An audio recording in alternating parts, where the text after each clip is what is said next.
Welcome back to the second episode with PledgeMonitor. So, as you would have seen before, if you've seen the previous video on Rishi Sunak, I'm going through different members of Parliament and to showcase not only how PledgeMonitor works and how you can get the data which you need to get that holistic understanding of a member of Parliament, but also going through probably the biggest personalities in British politics. Maybe a lot of probably saying this person today with Nigel Farage is the biggest personality today in British politics. And probably the majority are right. He is probably the biggest personality. He's probably had the biggest impact in British politics in the last 30, 40 years. So I would say he is the biggest personality right now in British politics. Now, he is a member of Clacton, which is a coastal town in the Essex.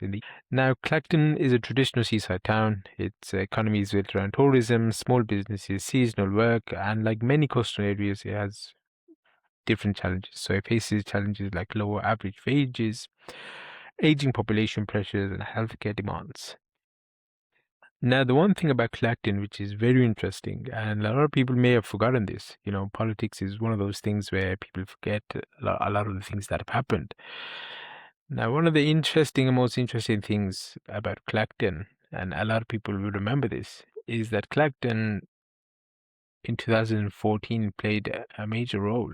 So I'm going to show you a small clip into what I mean now, and then we can go from there. So the Douglas Carswell was a Conservative MP who won the vote for Clacton, won the vote for UKIP when he defected and won the by-election under the UKIP umbrella. So that's very interesting to know that Clacton is a place where you can break through for any political movement in modern politics. So it's a very interesting constituency and a very interesting seat. And now you can just watch the clip here.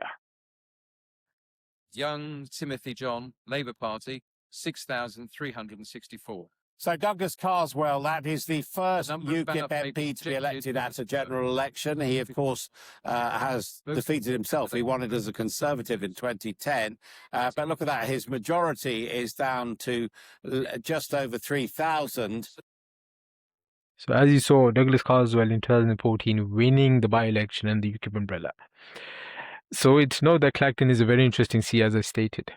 Now, in 2024, it was the win for Nigel Farage. It was his first time winning. As a member of Parliament, he has run, I think, the previous 7 to 8 times, and this was his, 8th, 7th time lucky. And we'll go through looking at that now, looking at his win when he won his vote as a member of Parliament.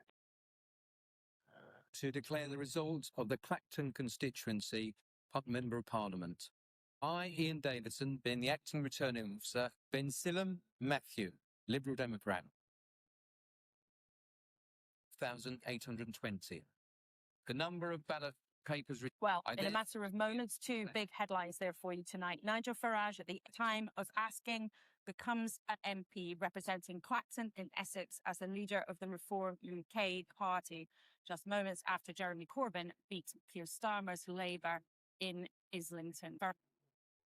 So as we've seen there, Nigel Farage won his Clacton in 2024. So you could say 2014 was impactful for UKIP. 2024, 10 years later, was impactful for Reform. Nigel Farage was crucial in both those seats. Now, Nigel Farage is not somebody who's not known in politics. He has been campaigning outside Westminster for years as an MEP, and then as leader or a main leader for the Brexit reform, for Brexit referendum. He was probably the main person heading up that campaign when the UK decided to leave.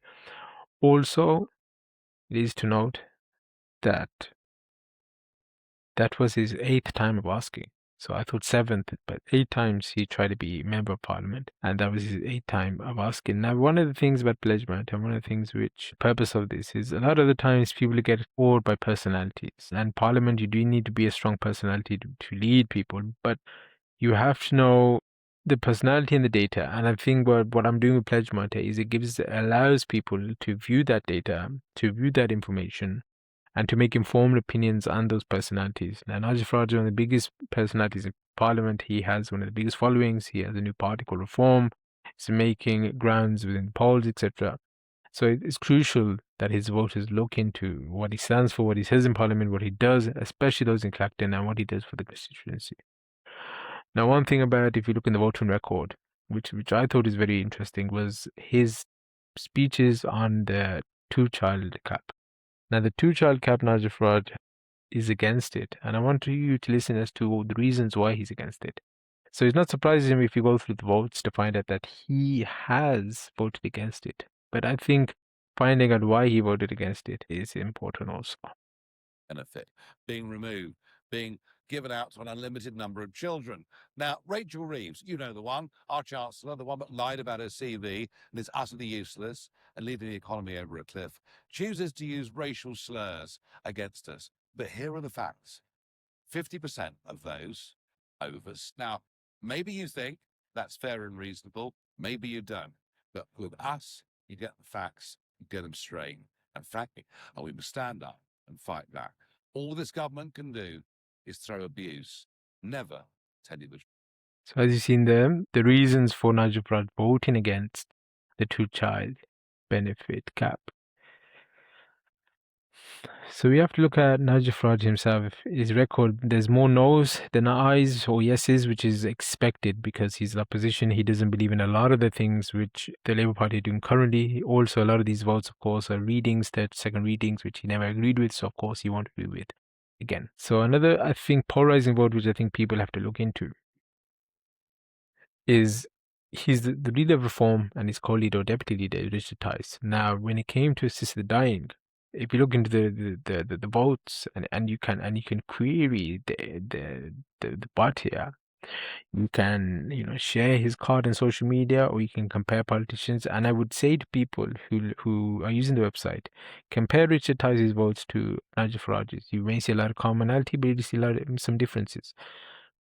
Question regarding those, if your constituents, if you want to ask them why is it that the certain votes that they agree with, certain votes they don't. So, and that's the reason for the what I call it pledge bot, but for the chat bot or for the pledge bot is to allow people to ask those questions, to find out that information, to get the holistic understanding of a member of parliament who represents them, which is key. They represent them, even if they're a huge personality. It doesn't matter. They work for you. They work for your constituency. Ask them those questions. Ask them if you're part of the Reform Party. Ask these questions.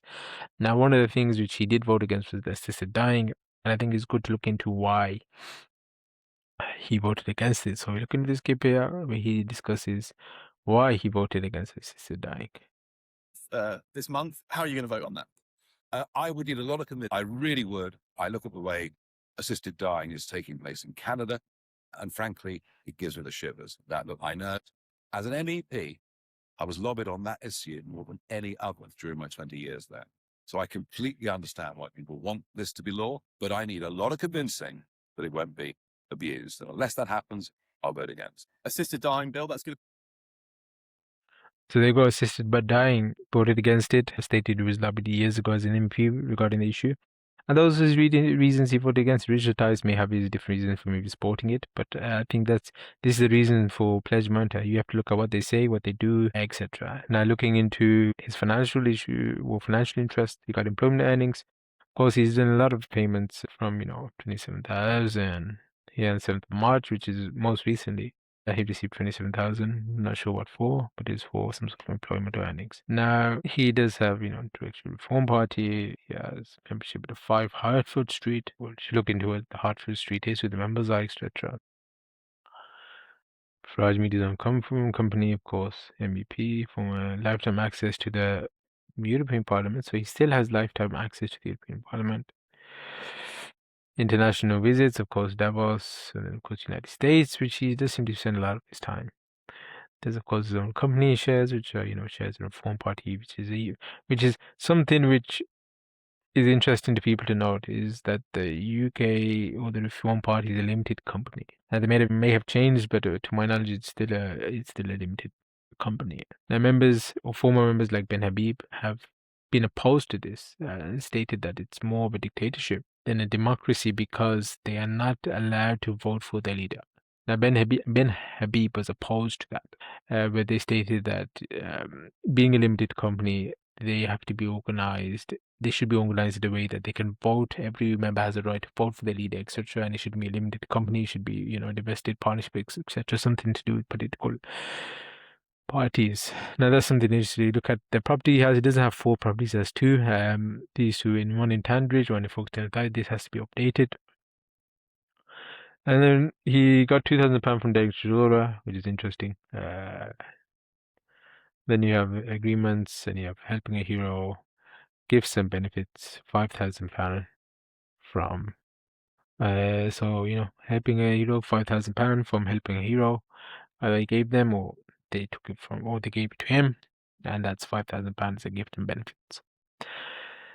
So he's got a few others, and of course, he has been in the news most recently on the Iran war, discussing it. He has, a lot of social media posts where you can look into some of this information does have to be tweaked. Local elections, he did have a speech regarding the local elections and how he won the Labour wanted to delay some local elections, and he was opposed to it, and he wanted agreement for that. Always in the news, always in the media.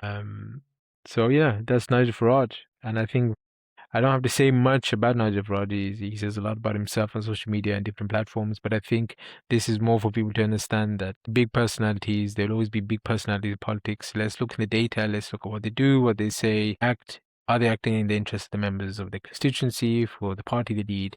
What are they doing? And that was what PledgeMonitor was made, is to track and get a holistic overview of people, holistic understanding of members of parliaments, so they are held liable and their decisions are transparent, as well as their financial interest.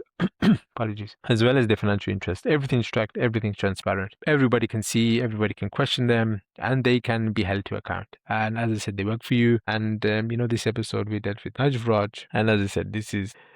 And I think the main thing for this is hopefully people use this website. They gain benefit from it. It's free to use. They can use the bot to share cards on social media about an MP they're looking to compare votes, find further information, get all the information they need to make a decision. So their records, their interests, social media speeches, what they be doing covering the news. All of that information is present, and I've done it so they understand their politician better and they make more informed votes. And hopefully this helps a lot of people. I'm going through the UK MPs, but if you're from the United States, if you're from Canada, if you're from Norway, if you're from Ireland, please get in touch. I'm looking for hosts who can go through politicians' data within those countries. We go through the same approach, and they'll give you more knowledge on it. I'm not as knowledgeable on the US politics. I have some knowledge, but I would rather have somebody who lives within the United States to give more informed opinions on those politicians and what they stand for, and looking at their data. Same with Ireland, same with Norway, same with Canada. So I've been your host. Hopefully there'll be another episode soon. Subscribe, like the videos, and share these videos across all social media so more people can use this website and become more informed and learn more about political transparency and how these politicians act, say, and do. Thank you.